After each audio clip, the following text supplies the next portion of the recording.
profondeurs des relations toxiques, au vécu d'un ancien pervers narcissique, Lucie et Faustin tracent le chemin des couples qui se volent du bien.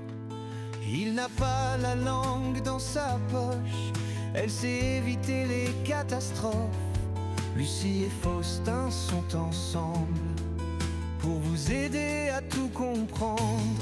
Lucie et Faustin, vos experts des comportements humains.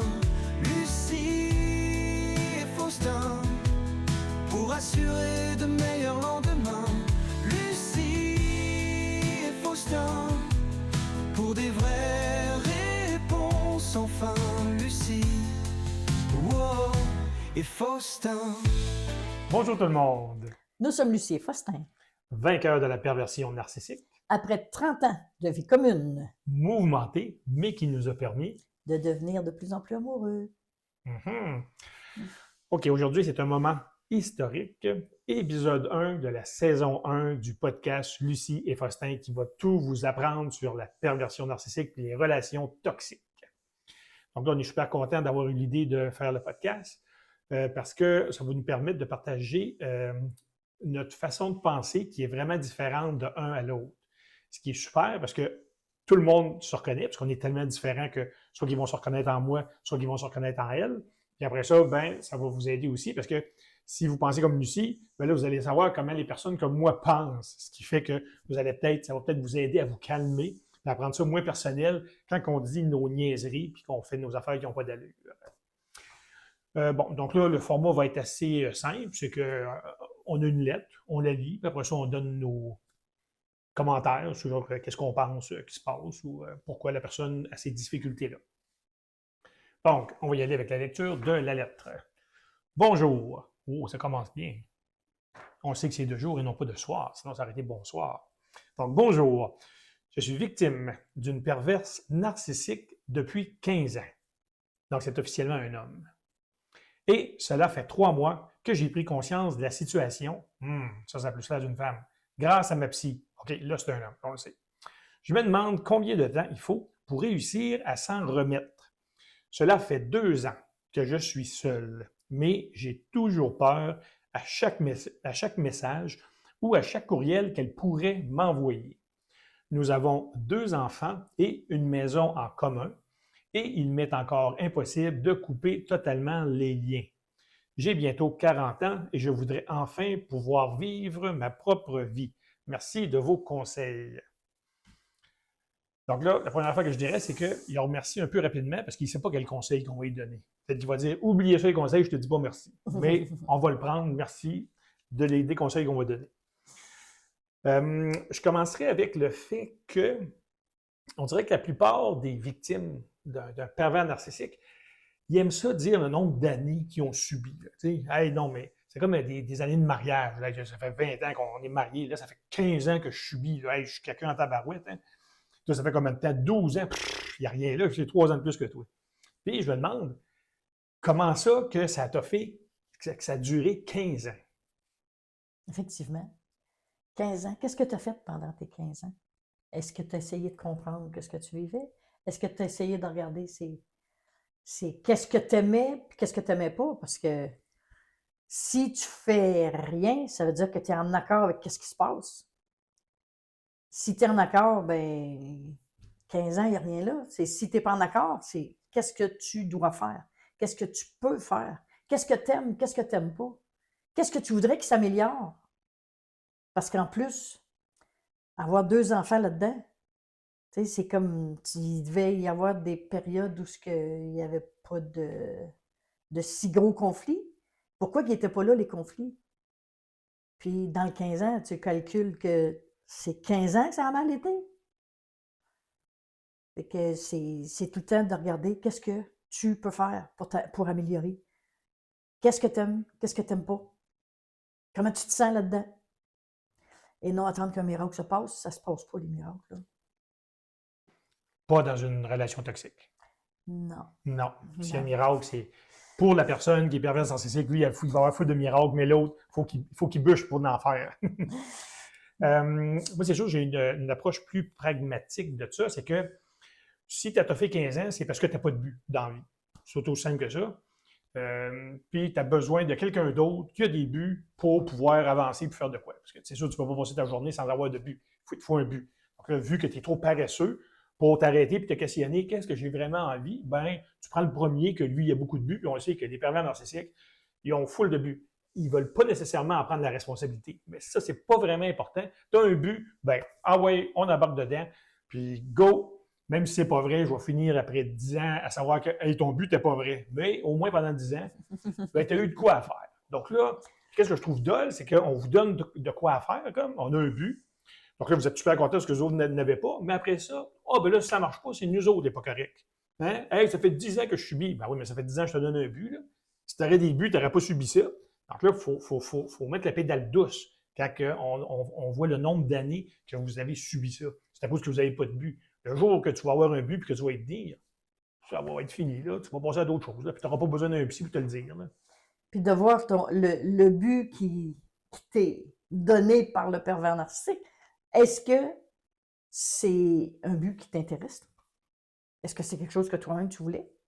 Si tu voulais, donc, tu n'étais pas victime pendant 15 ans?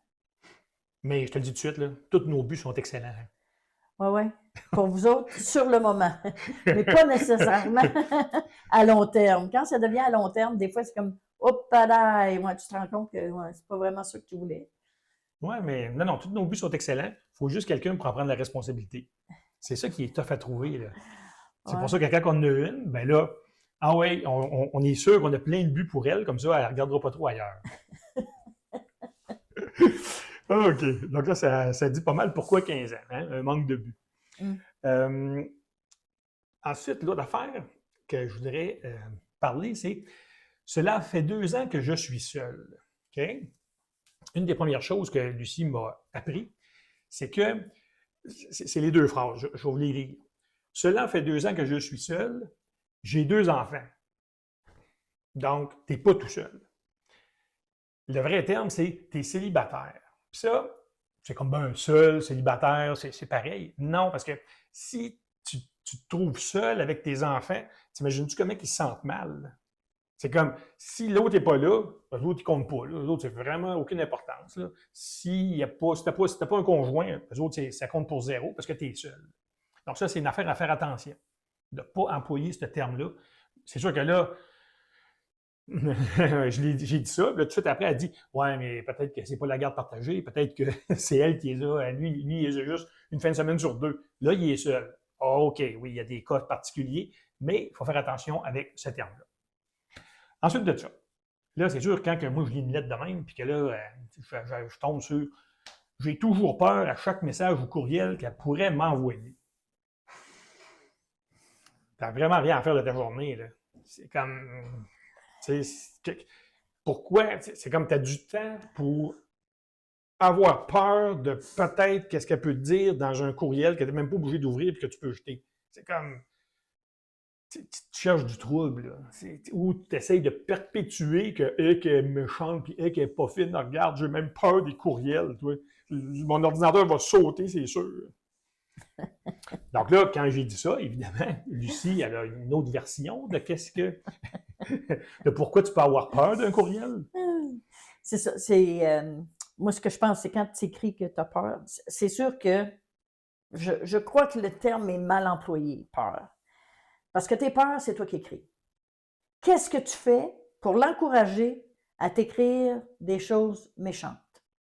Qu'est-ce que tu fais pour l'encourager à te dire des choses que, si tu analyses comme il faut, ça te va-tu vraiment?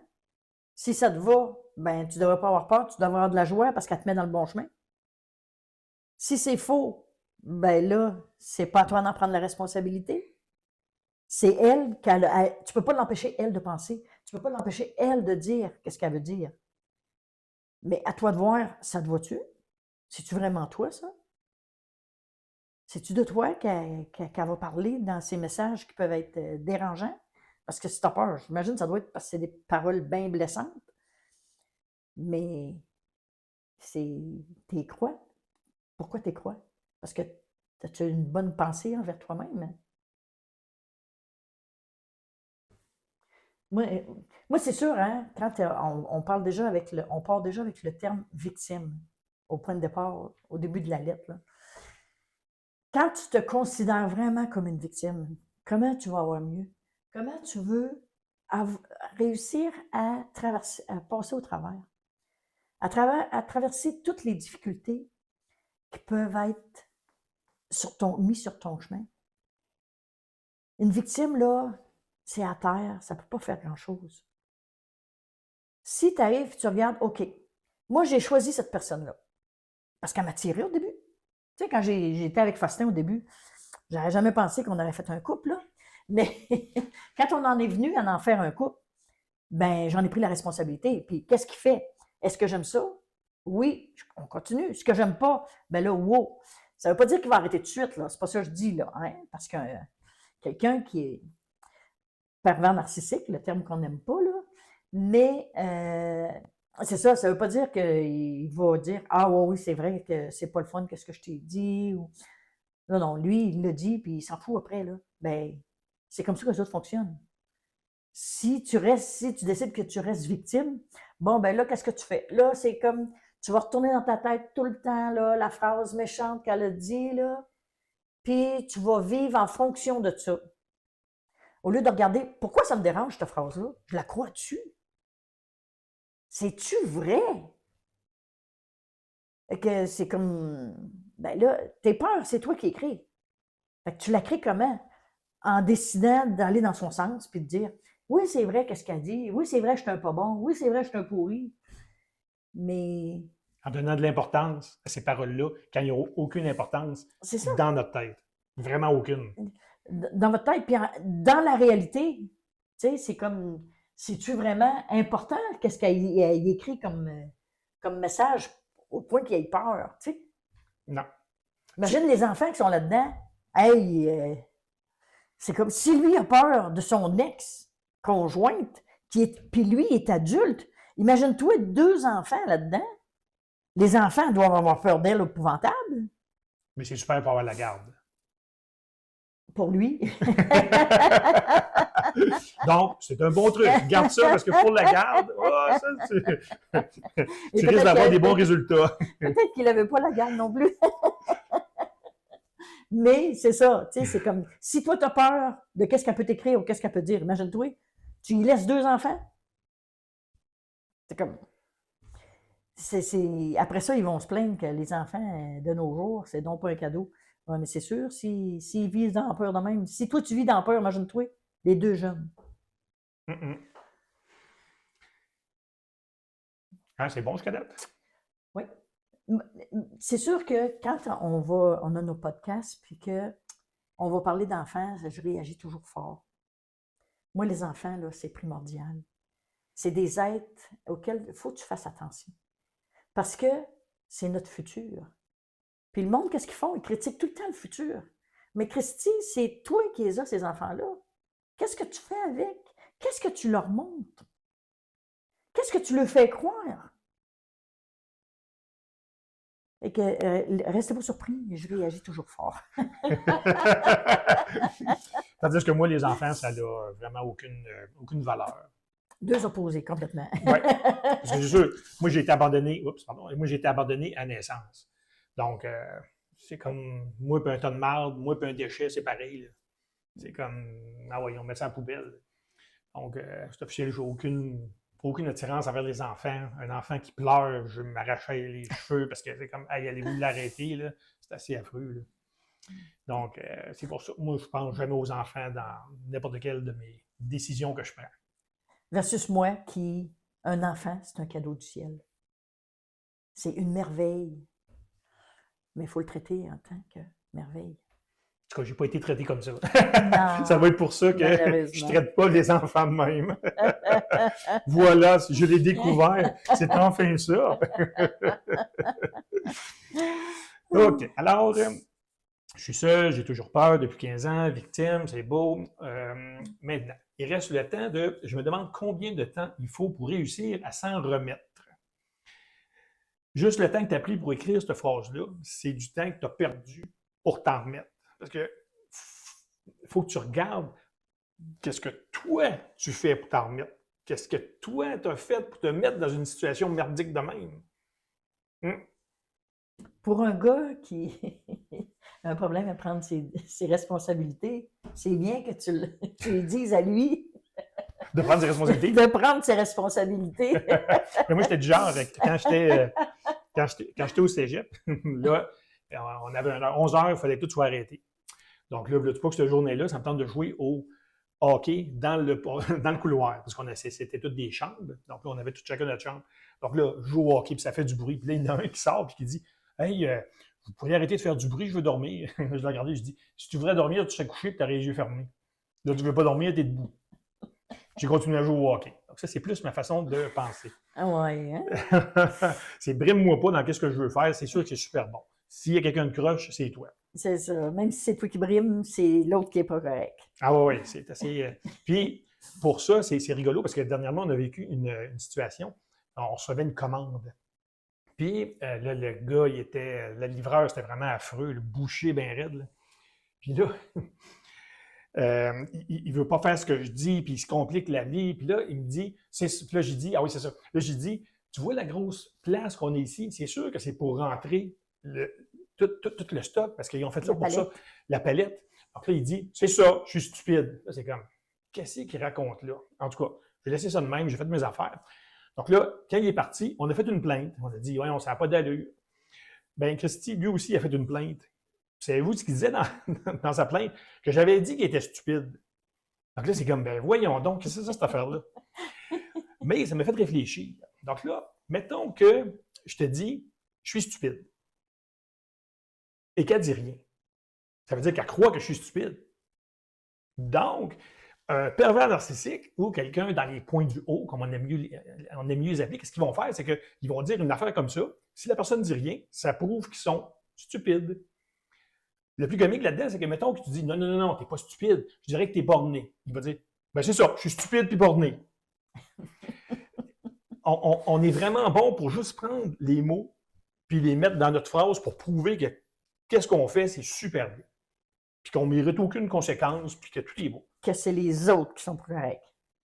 Oui. C'est qu'ils ne savent pas, ils ne savent pas avant qu'on leur dise. C'est ça le problème. Ils sont nés de même, ils sont responsables de tout notre malheur. Sinon, on n'aurait pas croisé votre chemin. Ben, c'est ça, là. Les bons samaritains, il en faut des bons samaritains dans la vie. Fait que là, c'était quoi sa phrase? C'était comment il va... Ouais, je me demande combien de temps il faut pour réussir à s'en remettre et je voudrais enfin pouvoir vivre ma propre vie.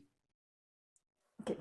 Parce que, c'est sûr, Faustin a répondu, lui, qu'est-ce qu'il pensait pour combien de temps que ça, il va prendre à s'en remettre. Puis moi, ce que je pense, c'est que c'est entre tes mains. C'est toi qui décides d'aller bien ou d'aller mal. Prends les responsabilités à chaque jour. Quand tu te lèves, c'est quoi tu veux de ta journée? C'est quoi tu veux faire? Tu veux encore t'apitoyer parce que tu te considères une victime? Ou tu te considères comme un être humain qui a des choses à comprendre, puis que tout ce qu'il veut, c'est avoir mieux ou avoir pire. Ça va être à toi de faire ton choix. Qu'est-ce que tu veux? Avoir mieux, tu vas te lever le matin, puis tu vas t'aligner pour avoir mieux, puis tu vas voir que ça va aller pas mal vite. Si tu décides que tu vas avoir pire, ben ça va durer le temps que tu vas décider. Moi, c'est ce que j'en pense. D'une manière plus pragmatique, c'est que tant que tu ne te connaîtras pas, tu n'avanceras pas d'un pouce.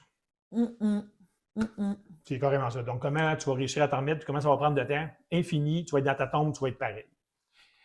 Tant que tu ne fais pas les efforts pour apprendre à te connaître, apprendre à savoir qu'est-ce qui motive tes actions, puis qu'est-ce qui déclenche tes réactions, tant que tu ne comprendras pas ça, tu vas rester la même personne jusqu'à ta tombe. Il n'y a rien que tu peux faire contre ça. Seule manière que tu peux t'en remettre plus vite, c'est apprends au plus sacrant. Pourquoi tu réagis de même? Apprends à te connaître. T'es qui, toi? C'est quoi tu veux dans la vie? Qu'est-ce que tu aimes faire? Je veux ce que l'autre veut. C'est simple, cette question-là, c'est je veux ce que l'autre veut. Mais c'est ça, mais là, il est tout seul. Ah, là, il est rendu tout seul avec ses enfants, c'est ça? S'il est tout seul, ben là, ça va pas bien. C'est pour ça qu'il écrit la lettre, Qu'est-ce parce que que là, Dieu veut? j'ai plus de but. Qu'est-ce que je peux faire? Je suis seul. Moi, je voulais pas casser, mais c'est elle qui est trop méchante. Puis, enfin, pour pouvoir vivre sa vie, de un, c'est quoi ta vie? Quand est-ce que tu as déjà vécu ta vie? Parce que quand on est enfant, c'est comme on vit la vie que nos parents décident. Donc, si tu ne te connais pas, c'est quelle sorte de vie tu vas vivre? À chaque jour, tu vas te demander, ben là, c'est-tu bon ce que je fais? C'est-tu pas bon? J'aime-tu ça? J'aime-tu pas ça? Mais apprends à te connaître, puis ta vie, tu vas pouvoir la vivre. Et non vivre la vie de ton conjoint, la vie de tes parents. Qu'est-ce que tes parents, eux autres, voulaient pour toi? Ça, c'est la partie la plus difficile à se débarrasser, ça. Tu sais, comme moi, mes parents voulaient que je sois leur bâton de vieillesse, là, tu sais. Fait que c'est comme, ils voulaient pas que j'aille à l'école, ils voulaient pas que j'aille mieux dans la vie, fallait que je reste proche d'eux autres. Ben, c'est ça, c'est le temps que je m'étais pas arrêtée là-dessus, c'est comme je vivais la vie qu'eux autres voulaient. Là, après, j'ai commencé avec Faustin, ben, j'ai changé mes parents pour Faustin. Hein? C'est Faustin qui... je vivais la vie qu'il voulait vivre. Tu avais beaucoup de CV, tu as choisi bien finalement. C'est ça. Lequel qui ressemble plus à mes parents. Puis là, cette heure, ben, je vis ma vie, à moi. Même si on est ensemble, on peut être ensemble et vivre notre vie parce qu'on a des points communs, puis on y va avec ça. C'est-à-dire que moi, ma vie, c'était... moi, je suis le mouton noir de ma famille. Donc, qu'est-ce qui m'était interdit, c'est de faire mieux que mon frère et que ma sœur. Donc là, quand que je fais un podcast comme celui-là, je vire fou en dedans.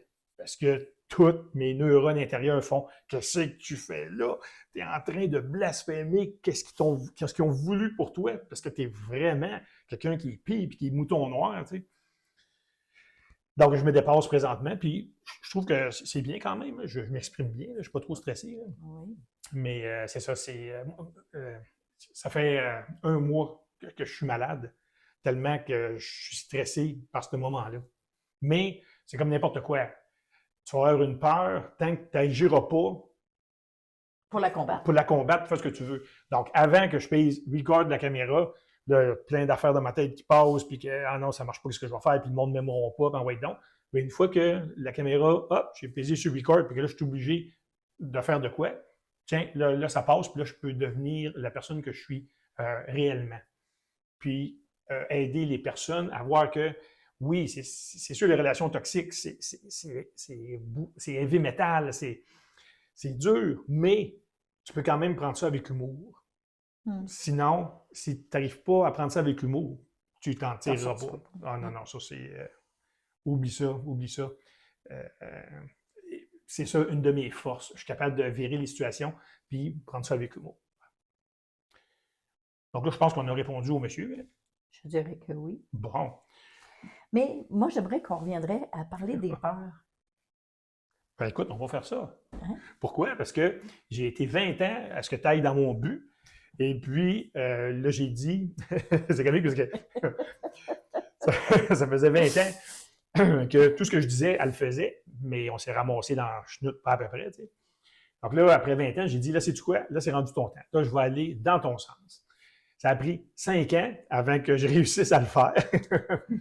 Là, je suis rendu pas mal mieux. Donc, oui, effectivement, c'est une bonne idée. Vas-y, on va parler des peurs. Parce que le monde, ils vont se faire croire que, hey, il y a donc beaucoup de peur. Puis, peur d'avoir peur. Ça fait cette fameuse phrase-là, peur d'avoir peur. Comment tu veux corriger quelque chose quand tu ne sais même pas de quoi tu as peur?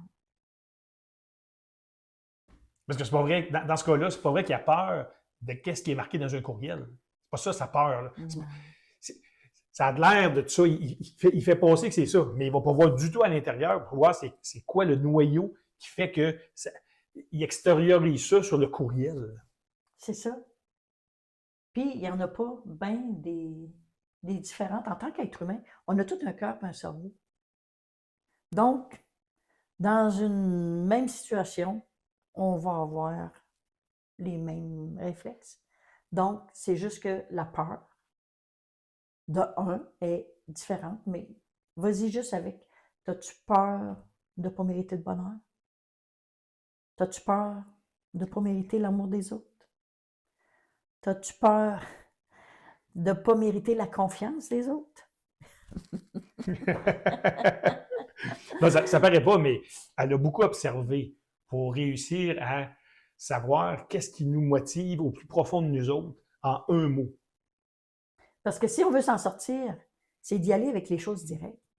Tu sais, là, si on veut aller du point A au point B, mais tu passes par le point Z pour te rendre à B, tu fais bien des détours pour rien, là.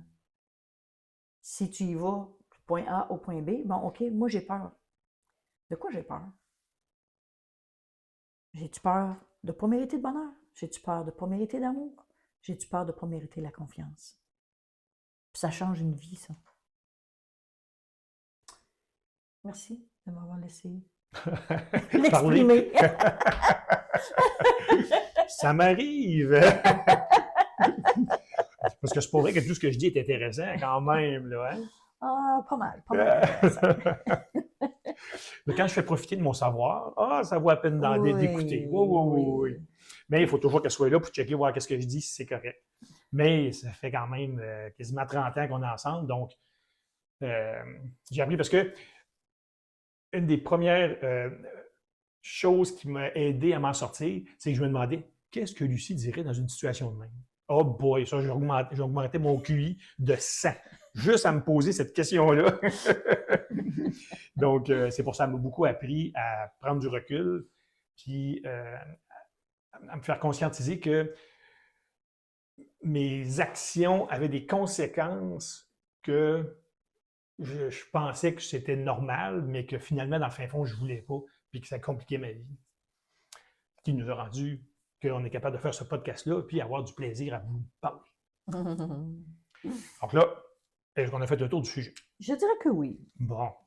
Donc, tu sais, Lucie, plus je suis responsable, Puis je vais me respecter. on vous laisse avec ça. Au revoir.